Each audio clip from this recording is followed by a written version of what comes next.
Ningún otro presidente podía siquiera, no quería, pero si hubiera querido, no podía siquiera tomar decisiones porque no venían aprobadas por sus financistas.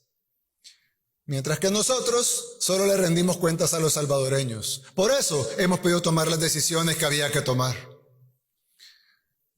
No rendimos cuentas a la comunidad internacional.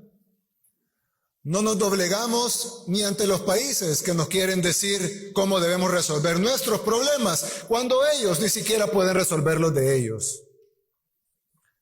En El Salvador hicimos lo que ningún país de Latinoamérica pudo hacer, ni siquiera algunas potencias del continente. Cambiamos el viejo sistema político y le arrebatamos a los delincuentes el control del Estado.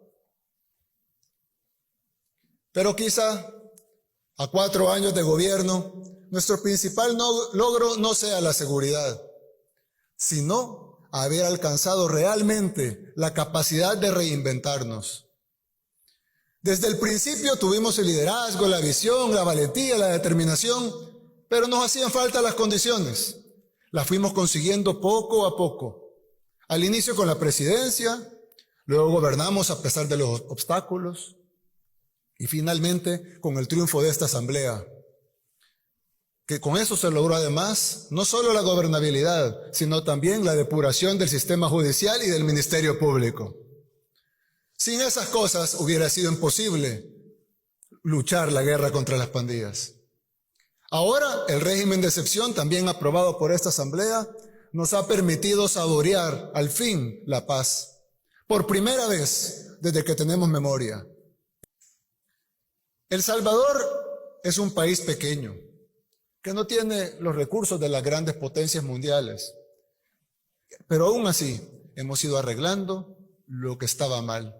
Y cada vez somos más conscientes de que otra forma de vivir sí es posible.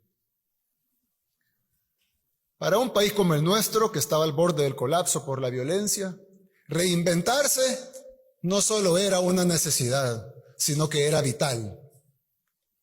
Hoy, 4 años después, podemos decirlo sin que suene exagerado. Ya no somos los mismos. Al fin, los salvadoreños ya pueden pensar en otra cosa que no sea evitar que los maten. Ya podemos aspirar a más. El Salvador es otro país. Ahora, de verdad es nuestro.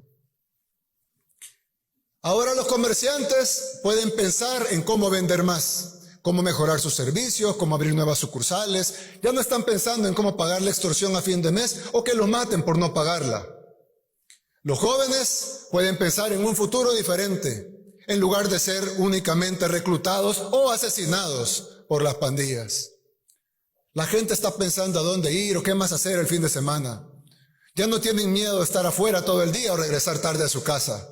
Lo que antes era privilegio de unos pocos, ahora es lo cotidiano para todos.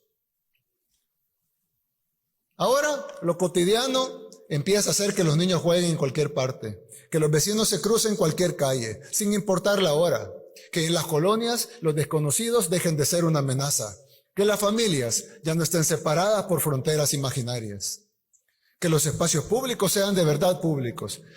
Gracias a mi esposa Gabriela, que las madres embarazadas vayan a sesiones de educación prenatal, cerca de su comunidad, que los niños vengan al mundo con amor y que los padres puedan también vivir ese momento. Ahora, lo cotidiano empieza a hacer que la gente vaya al centro histórico en la noche. Conciertos todas las semanas, que los hoteles y los hostales estén llenos, que las familias salgan y regresen a sus casas a la hora que quieran, que los padres lleven a los hijos a sus cubos y a las bebetecas, que seamos anfitriones de mundiales de surf, que seamos sede de los Juegos Centroamericanos y del Caribe y de Miss Universo. El Salvador es otro país, ya no somos los mismos. Pero la necesidad de reinventarnos siempre la tuvimos. Esa necesidad siempre estuvo. La diferencia es que ahora tenemos la capacidad y la voluntad para hacerlo. Y lo demostramos con la guerra contra las pandillas. Todavía no estamos donde queremos en muchas áreas que también son importantes. Sin embargo, Hay unas decisiones que no podemos seguir aplazando, porque debemos garantizar una mejor gestión pública y tener los recursos necesarios para satisfacer todas las necesidades que nos faltan.